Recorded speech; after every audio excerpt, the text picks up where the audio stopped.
तो नमस्कार प्यारे साथियों, स्वागत है आप सभी का एक बार फिर से दीप्ति सिंह अकेडमी परिवार में। जी हां, आज की कुछ महत्वपूर्ण बड़ी खबरों के बारे में हम आपको सारी महत्वपूर्ण घटनाएं बताने जा रहे हैं। जी देखिएगा यहाँ पर आज की बड़ी खबरें, फटाफट 10 बड़ी खबरें महिला, किसान, बेरोजगारी और व्यापारियों से जुड़ी हुई।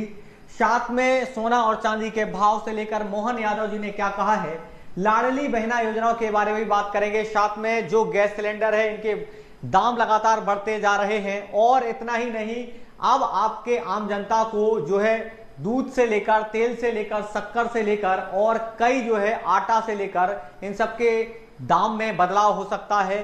पेट्रोल कितना महंगा हुआ है, डीजल कितना महंगा हुआ है, आज की सारी अपडेट हम आपको एक ही वीडियो में देने वाले हैं। चलेगा तो शुरू करते हैं। अगर वीडियो पर पहली बार देख रहे हैं, नए हैं, तो आप चैनल को सब्सक्राइब कर लो। इस तरह से हमारी टीम बहुत अच्छे से आपको सारी अपडेट देती है, बहुत अच्छे से तैयारी भी करवाती है। अब देखें आज की पहली खबर, जिनके मन में है कि सर सोना चांदी कितना महंगा हुआ है, कितना सस्ता हुआ है, तो आप देख सकते हैं चांदी एक दिन में 19,693 रुपए, सोना 3,000 रुपए सस्ता हो गया है। अब ऐसा क्यों हो रहा है, सोना चांदी सस्ता क्यों हो रहा है? इसके पीछे का कारण एक ही है प्यारे विद्यार्थियों, कि आपको पता होना चाहिए कि इजराइल और ईरान और अमेरिका के बीच में अब जो है समस्याएं बहुत ज्यादा बढ़ती जा रही है।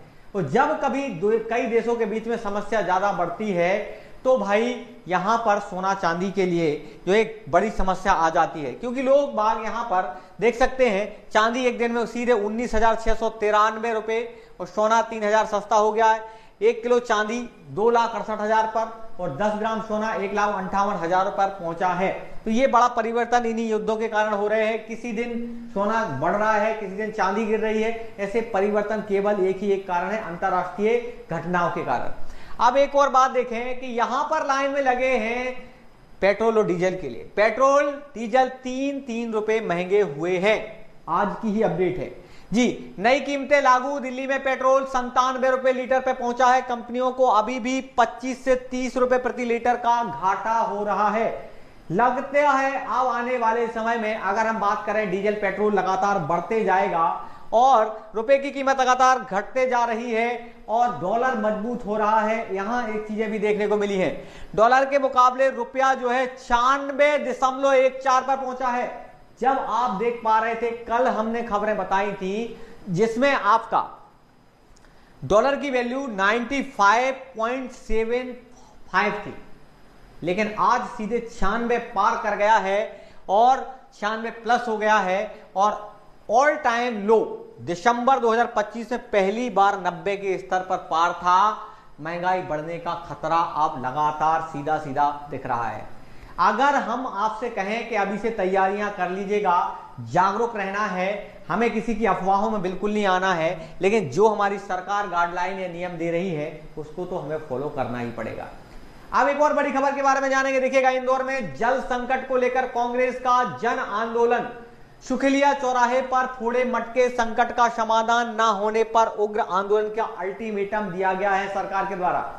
जी हां, यहां पर कांग्रेस का कहना यह है कि जब हम मोटे मोटे पैसे और रकम वसूला जाता है नगर निगम के द्वारा, तो हमको पानी भी मिलना चाहिए। आखिरकार जो है हम पानी लेने के हकदार हैं और हम इसमें आपको कभी गीला कचरा, कभी सूखा कचरा, आपके नियम होते हैं। तो हाई लेन से लेकर सारे लोग एकजुट हुए और इस आंदोलन का भी अल्टीमेटम दे दिया है। क्या आप सबको ऐसा लगता है कि भाई ये सही कर रही है जनता, या फिर आपको कुछ इसमें कोई प्रतिक्रिया है तो कमेंट बॉक्स में जरूर बताना।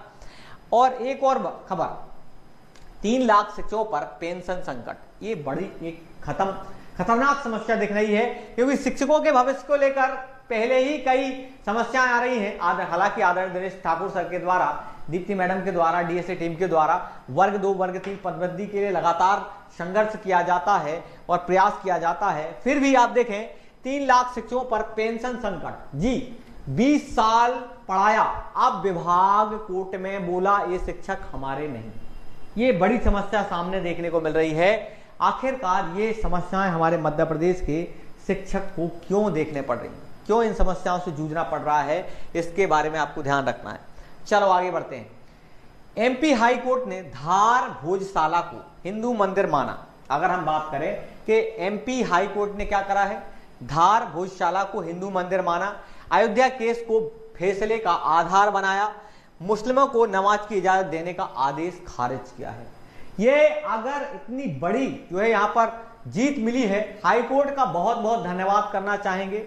साथ में हमारे उन समस्त दलों का जो कभी दिखाई नहीं दिए, आंतरिक रूप से इन्हें काम किया है। वहां धार जिले में जो लोग आसपास के सब ने प्रयास किया, उन सभी को बहुत बहुत धन्यवाद, जो आप सब इस लड़ाई को बरकरार रखे। भोजशाला का इतिहास अगर जाना जाए तो आपको पता है, भोपाल के एक महान शासक राजा भोज के द्वारा भोजशाला एक मंदिर बनवाया गया था, निर्माण किया गया था। उसी के आसपास एक सरस्वती मंदिर का निर्माण भी करवाया गया था, संस्कृत विद्यालय भी खोला गया था धार में। तो ये इतिहास आपको राजा भोज से जुड़ा हुआ मिलता है। वहीं पर ही भोजशाला एक मंदिर काफी प्रसिद्ध था, जहां मुस्लिमों का कहना यह था कि भाई ये हमारी मस्जिद है, और मस्जिद के रूप में यहाँ पर जो है ये लगातार प्रार्थना और जो भी उनकी प्रक्रियाएं होती हैं वो कर रहे थे। लेकिन हमारे हिंदू संगठनों ने, हमारे हिंदू भाई बहनों ने इस लड़ाई को बरकरार रखा और सीधे हाईकोर्ट का रुख किया और संवैधानिक तरीके से इसे जो है मान्यता दिलाई। बहुत बहुत धन्यवाद की बात है, और ये बहुत बड़ी जीत है। मध्य प्रदेश हाईकोर्ट ने धार भोजशाला को हिंदी मंदिर माना, अयोध्या केस को फैसले का आधार बनाया, मुस्लिमों को नमाज की इजाजत देने का आदेश खारिज कर दिया है। ये देख सकते हैं, ये हिंदू धर्म के देवी देवताओं के साक्ष्य मिले हैं और सारी शर्तें भी यहाँ पर पूरी होती हैं। तो यहाँ पर हाईकोर्ट का बहुत बहुत धन्यवाद। और देखें, मोहन सरकार जनता के लिए खोलेगी सौगातों का खजाना। लगातार चाहे हमारे मध्य प्रदेश के मुख्यमंत्री हो, प्रधानमंत्री हो, या आपको देखा जाए हमारे आसपास के युवाओं की बात हो, लाडली बहनाओं की बात हो, सभी को लेकर हमारी प्रदेश सरकार बड़े बड़े कदम उठा रही है। जैसे आप देख पा रहे हैं, यहाँ पर प्रधानमंत्री नरेंद्र मोदी के नेतृत्व वाली केंद्र सरकार मई 26 में अपने 12 साल पूरे कर 13वें वर्ष में प्रवेश कर रही है। भाजपा एनडीए सहित उपलब्धि अपने अपने अंदाज में जनता से साझा करने के लिए तैयारियां चल रही हैं। मध्य प्रदेश की मोहन सरकार भी मध्य प्रदेश की जनता से केंद्र के कामों योजनाओं को इस मौके पर साझा करने का रोड मैप बना रही है। सूत्रों के मुताबिक सीएम डॉक्टर मोहन यादव ने बड़े अफसरों से कहा है कि जनहित योजनाओं का खाका तैयार कर उनके विस्तार पर योजना तैयार करें। इनमें किसान, आदिवासी विशेष फोकस होगा। मई में मोहन सरकार के 2.5 साल जो है पूरे होंगे। सरकार इस मौके को खास बनाना चाहती है। दुग्ध उत्पादकों को दिए जाने वाले लाभों का दायरा बढ़ा सकते हैं, आदिवासियों को उनकी जमीन का मालिकाना हक दिलाने में तेजी, सड़क, सिंचाई, बिजली से वंचित क्षेत्रों में नई योजनाओं की शुरुआत, महिलाओं को स्वावलंबी बनाने, ये सरकार के द्वारा उठाए गए बड़े बड़े कदम हैं। अब एक और जानेंगे महत्वपूर्ण खबर के बारे में, क्योंकि मैं आपसे कई बार कह चुका हूं, मध्य प्रदेश में 1.20 आप देख पा रहे हैं यहाँ पर लाख पद खत्म, इन पर नहीं होगी नई भर्तियां। कहीं ना कहीं यहाँ पर अब सरकार कुछ नए नियम या नए कारणों से यहाँ पर जो है यहाँ तैयारियां भी कर रही है। कुछ सिलेबस को लेकर, नई भर्तियों को लेकर सरकार कुछ नए विचार भी बनाने वाली है। तो आगे चल के कुछ एक बड़ी जानकारी आपको मिलेगी। हालांकि अभी के लिए आप आदेश देखें, सामान्य प्रशासन विभाग का अहम निर्णय, मध्य प्रदेश में 1.2 लाख मतलब 1,20,000 पद खत्म, इन पर नहीं होगी नई भर्तियां। मध्य प्रदेश में अब 1,20,710 पदों पर भविष्य में नई भर्तियां नहीं होगी। सामान्य प्रशासन विभाग ने कार्यरत आकस्मिकता निधि और संविदा कोड वार्ड क्षेत्र श्रेणी के पदों को कमिश्नर विभाग के खिलाफ कार्रवाई होगी। सरकार ने यह फैसला वित्तीय भार घटाने के लिए, इनमें कार्यभारिताओं के आकस्मिकता निधि को, ये सब चीजों को निर्णय लेने के लिए। आप देख पा रहे हैं, धार में सबसे अधिक 11,073 पद खत्म किए गए हैं। भोपाल में, इंदौर में, ग्वालियर में अलग अलग आपको जिलेवार जानकारी दी गई है। इसमें कहा गया, जानिए कौन से पद ड्राइंग कैडर हुए, कार्यभारित परियोजना, सड़क, सिंचाई, भवन निर्माण के लिए बनाए जाते हैं। यह पद काम खत्म होते ही स्वतः खत्म हो जाते हैं, ये सही बात है, ठीक, क्योंकि नए लोगों को मौका तो मिले कम से कम। आकस्मिकता निधि, इस पदों का वेतन नियमित बजट से नहीं मिलता, अस्थायी खर्च वाली राशि से वेतन दिया जाता है। संविदा, जैसे कोटवार पद, तय समय के लिए अनुबंध कॉन्ट्रैक्ट पर भर्ती होती है। तो ये से बहुत सारे पदों की बात कही गई जो सरकार ने इनको खत्म किया है। सरकार का ये बड़ा निर्णय भी है, हालांकि कई लोगों के मन में सवाल भी उठ रहे हैं। आप देखें कुछ ऐसी खबरों के बारे में जिसको हम वीडियो के माध्यम से जानेंगे, और ये खबरें काफी महत्वपूर्ण हो जाती हैं। चलें देखते हैं। आप देख सकते हैं, नाफेड द्वारा 12.35 प्रति किलो की दर से प्याज की खरीद शुरू की गई है।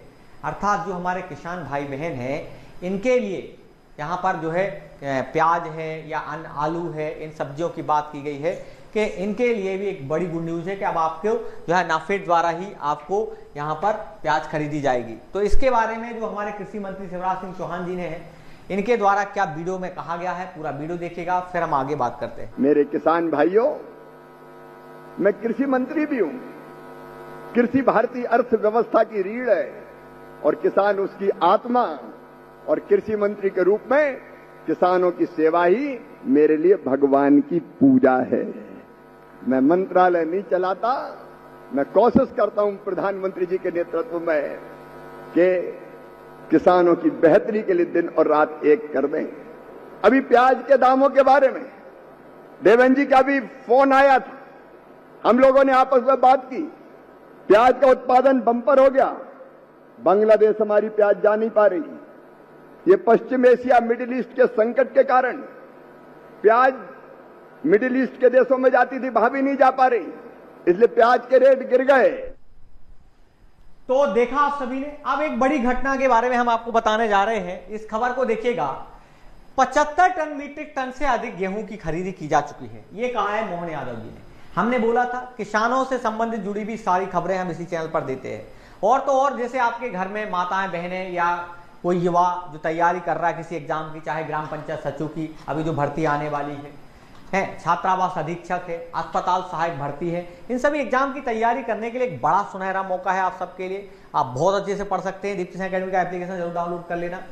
अब देखिए, 75 लाख मीट्रिक टन से अधिक गेहूं की खरीदी की जा चुकी है। प्रदेश के किसानों के हित में केंद्र सरकार से गेहूं खरीदी का लक्ष्य बढ़ाने का अनुरोध किया है, ये मुख्यमंत्री मोहन यादव जी ने कहा है। सुनेगा उनका बयान, काफी चर्चाओं में है। पहला जोशी जी से मुलाकात हुई, हमारे लिए राज्य में गेहूं उपार्जन को लेकर के, गेहूं खरीदी को लेकर के देश में सबसे ज्यादा किसानों से गेहूं की परचेसिंग अगर कहीं हुई है तो मध्य प्रदेश में हुई। 100 लाख मीट्रिक टन का हमारा टारगेट है। आज तक 75 लाख मीट्रिक टन से ऊपर जाने के कारण से गेहूं माननीय हमने प्रहलाद जोशी जी से निवेदन किया है कि वो हमारा टारगेट बढ़ाए ताकि हम और अधिक किसानों से गेहूं खरीद सके। साथ ही साथ इनके अलावा नवकरणीय ऊर्जा के प्रोजेक्ट पे भी कुसुम सी, कुसुम ए, कुसुम बी, इन योजनाओं में भी हम कई मामलों में देश में नंबर 1 चल रहे हैं। उन सारी नवकरणीय ऊर्जा देखिएगा, पटाखा फैक्ट्री विवाद काफी गरमाया हुआ है। अभी हाल ही में एक पटाखा फैक्ट्री में विस्फोट हुआ है, जिसमें ये घटनाएं कभी भविष्य में ना हो, इसके लेकर सरकार को बड़े कानून बनाना चाहिए। एक तो ये कि जो आम जनता जहां रहती है, आम पब्लिक जहां रहती है, वहां ये ऐसी फैक्ट्री छोटी छोटी या बड़ी बड़ी नहीं होना चाहिए, क्योंकि इससे पहले दमोह में भी ये घटना हो चुकी है, अलग अलग जिलों में भी ये वारदात हरदा कांड हुआ था। तो ऐसे जो है हर जिलों को सख्त से सख्त यहाँ पर कार्रवाई करना चाहिए, क्योंकि इसमें जनहानि जनता की होती है, लोग बाग मारे जाते हैं। तो उसी को लेकर पटाखा फैक्ट्री में बिहार से लाए गए नाबालिगों को झोंका जा रहा था, ये जीतू पटवारी जी ने कहा है। और ऐसे कई सरकार पर गंभीर आरोप और सवाल लगाए हैं, जो वास्तव में इसमें पारदर्शिता होना चाहिए। क्या कहा है जीतू पटवारी जी ने, आप सुनिएगा कि क्यों ये धमाका हुआ और क्या कहना है। बिट्टू कुमार कहाँ के रहने वाले हो? बिहार। आपका क्या नाम है? आप कहाँ के रहने वाले हो? अच्छा, आपका क्या नाम है? राहुल कुमार। आप भी बिहार के रहने वाले? आप भी बिहार के? क्या नाम है आपका? अच्छा, आपकी उम्र क्या है? आपकी 16। आपकी 17। आपकी 17। तेरी क्या है बेटा?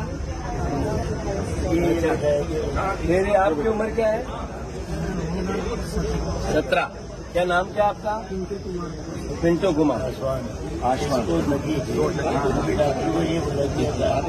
ये अधिकतर नाबालिग, ये सारे बच्चे नाबालिग। अब आप जिस तस्वीर को देख रहे हैं ये काफी चर्चाओं में है, वायरल है। अब वायरल होने के पीछे का एक ही कारण है। आपने देखा धार जिले में भोजशाला काफी चर्चाओं में रहा है। आज का नहीं, बहुत पुराना विवाद है जो हिंदू और मुस्लिमों के बीच में चल रहा था। हालांकि अगर बात की जाए यहां पर इसके बारे में, तो आप समझ सकते हैं कि आखिरकार जो ये पूरा विवाद है ये आज का नहीं है। हालांकि इसको कोई विवाद भी नहीं मानता। यहां पर सुप्रीम कोर्ट और हाई कोर्ट जो है हमारा डिसीजन देगा वो हम मान लेंगे, यही मुस्लिम पक्ष का कहना था, यही हमारे हिंदू पक्ष का कहना था। अब बात यहां तक पहुंची है कि हाई कोर्ट ने फैसला सुना दिया कि भोजशाला जो मंदिर है ये हिंदुओं की आस्था से जुड़ा हुआ है, यहाँ इस्लाम धर्म से संबंधित यहाँ पर कोई जो है ऐसी प्रक्रियाएं नहीं पाई गई हैं सबूत के तौर पर। अब ये जो आरती और ये जो फोटो और तस्वीर है, ये यही प्रूफ दिखाता है जो हमारे कई हिंदू संगठनों ने मिलजुल कर इसको कहीं ना कहीं हाई कोर्ट तक ले गए और हाई कोर्ट का डिसीजन आया, उसका सम्मान किया। धन्यवाद के पात्र हैं हाई कोर्ट और समस्त जो लोग जिन्होंने इन्होंने प्रयास किया। आप पूरा वीडियो देखिएगा। आरती और सम्मान के साथ यहाँ पर पूजा अर्चना की गई, आप देखें।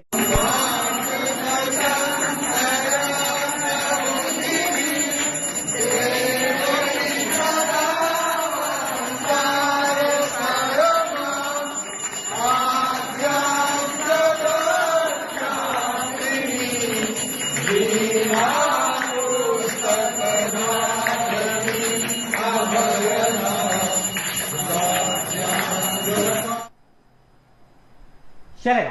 तो आज के आपने सारी खबरें देखी, वीडियो देखा, महत्वपूर्ण जानकारी देखी। अब आपको कहूंगा अस्पताल सहायक भर्ती एग्जाम की तैयारी करने के लिए दीप्ति सिंह एकेडमी का एप्लीकेशन डाउनलोड कर लो। एमपीटेट वर्ग 3, एमपीटेट वर्ग 2 जैसे एग्जाम की तैयारी करने के लिए एक बड़ा मौका है आप सबके पास दीप्ति सिंह एकेडमी के माध्यम से। ये हमारी टीम है जो एमपीटेट वर्ग 3 पात्रता परीक्षा की तैयारी बहुत अच्छे से करा रही है।